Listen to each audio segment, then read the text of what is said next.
Damai Tuhan kita Yesus Kristus menyertai kita. Saudara-saudara, di episode yang lalu kita sudah melihat ciri orang malas. Yang pertama, orang malas itu mencari alasan untuk tidak bekerja. Dan yang kedua, orang malas itu menyukai tidur. Dia menghabiskan begitu banyak waktu untuk tidur. Nah, sekarang kita akan melihat apa yang dikatakan di dalam kitab Amsal berkaitan dengan dampak dari kemalasan. Apa akibatnya kalau orang malas? Nah, kita akan lihat lebih dulu Amsal bab 10 ayat 26. Seperti cuka bagi gigi dan asap bagi mata, demikian si pemalas bagi orang yang menyuruhnya. Dengan menggunakan kiasan cuka dan asap, Amsal ini menjelaskan bagaimana orang yang mempekerjakan orang yang malas ingin menyingkirkannya. Silahkan mengingat atau membayangkan ketika secara tidak sengaja gigi kena cuka. Akan muncul rasa ngilu di gigi dan orang akan berusaha secepat mungkin menyingkirkan rasa ngilu itu. Caranya, minum air sebanyak-banyaknya. Demikian juga kalau ada asap masuk ke mata, mata akan menjadi perih. Dan orang akan berusaha secepat mungkin menyingkirkan rasa perih itu, misalnya dengan mengucek mata atau dengan cuci muka. Seperti itu keadaan orang yang malas di hadapan orang yang memberi dia pekerjaan. Risih, malas melihat orang seperti itu dan akan secepat mungkin menyingkirkannya. Tidak ada tempat bagi orang malas di tempat orang yang mempekerjakan. Nah, dampak dari kemalasan yang kita lihat di dalam ayat ini adalah tidak ada orang yang mau mempekerjakan dia. Orang yang malas akan sulit untuk mendapatkan pekerjaan. Nah, kemudian kita lihat bab 12 ayat 27. Orang malas tidak akan menangkap buruannya, tetapi orang rajin akan memperoleh harta yang berharga. Nah, kita perhatikan baris pertama. Orang malas tidak akan menangkap buruannya. Silahkan membayangkan ada seorang pemburu pergi ke hutan untuk berburu, tetapi dia malas. Ketika binatang buruan lewat, dia malas untuk melemparkan lembingnya, atau dia malas untuk memasang jerat.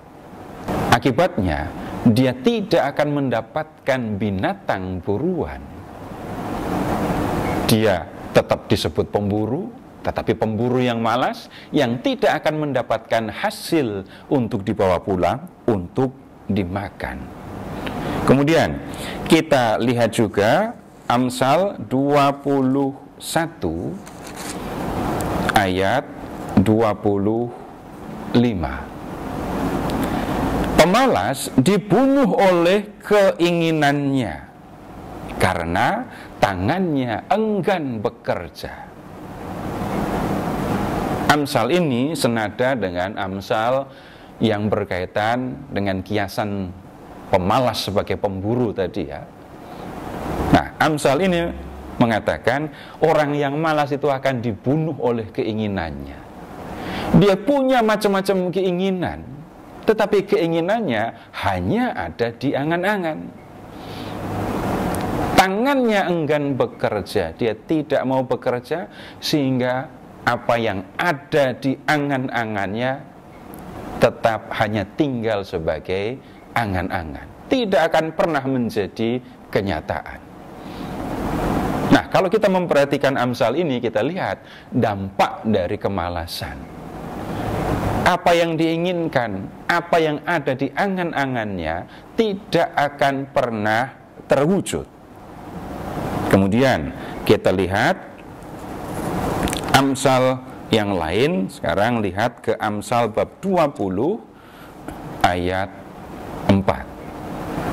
Di awal musim hujan, pemalas tidak membajak. Ia mencari di musim menuai, tetapi tidak mendapat apa-apa. Nah, dalam hal ini sekarang silahkan membayangkan petani yang malas. Para petani itu tahu kapan harus membajak, kapan harus menanam, kapan akan menuai hasil dari yang ditanam. Nah, awal musim hujan adalah waktu untuk membajak, waktu untuk menabur benih. Dan ini tidak bisa ditunda. Ini adalah waktu untuk membajak dan menabur benih. Nah, petani yang malas ini di awal musim hujan tidak mau membajak, tidak mau menaburkan benih. Akibatnya apa? Nanti di musim menuai, di musim panen, dia tidak punya apa-apa. Karena tidak ada yang ditanam, maka tidak akan ada juga yang akan dituai. Dan dia tidak akan mendapatkan makanan karena malas bekerja. Ini dampak lain dari kemalasan. Dia akan kesulitan untuk mendapatkan makanan. Kemudian yang berikutnya kita lihat Amsal 24 dari ayat 30 sampai dengan 34. Amsal-amsal ini masih berkaitan dengan kehidupan para petani, ya. Aku melewati ladang seorang pemalas dan kebun anggur orang yang tidak berakal budi. Lihatlah, semua ditumbuhi onak, tanahnya tertutup dengan semak duri, dan temboknya sudah roboh. Aku memandang dan memperhatikannya. Aku melihatnya dan menarik suatu pelajaran. Sebentar-sebentar tidur, sebentar-sebentar mengantuk, sebentar-sebentar melipat tangan untuk tetap berbaring. Maka datanglah kemiskinan kepadamu seperti penyerbu, dan kekurangan seperti orang yang bersenjata. Saudara-saudara, para guru hikmat yang menyampaikan ajaran tentang seni menjalani kehidupan tidak mengenal prinsip orang malas bisa sukses. Tidak ada. Orang yang malas tidak akan pernah mendapatkan kesuksesan di dalam hidupnya. Dalam Amsal ini tadi kita lihat, orang yang malas ini punya ladang gandum, punya kebun anggur. Tetapi karena malas, dia tidak merawat ladangnya, dia tidak merawat kebun anggurnya. Kebunnya ditumbuhi onak, ditumbuhi dengan semak duri. Bahkan tembok kebun anggurnya ini roboh.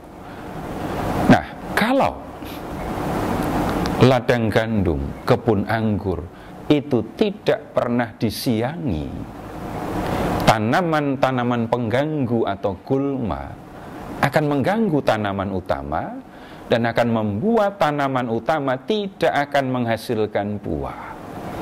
Yang akan terjadi apa? Gagal panen. Ladang gandum tidak menghasilkan panen yang memadai, kebun anggur juga tidak akan menghasilkan buah-buah anggur yang melimpah. Kalau ini terjadi, maka orang yang malas ini akan menuai hasil kemalasannya. Apa itu? Kemiskinan. Dan kemiskinan di dalam Amsal ini digambarkan seperti penyerbu. Hasilnya adalah kekurangan, dan kekurangan itu digambarkan seperti orang yang bersenjata. Kemiskinan, kekurangan menjadi sesuatu yang menakutkan.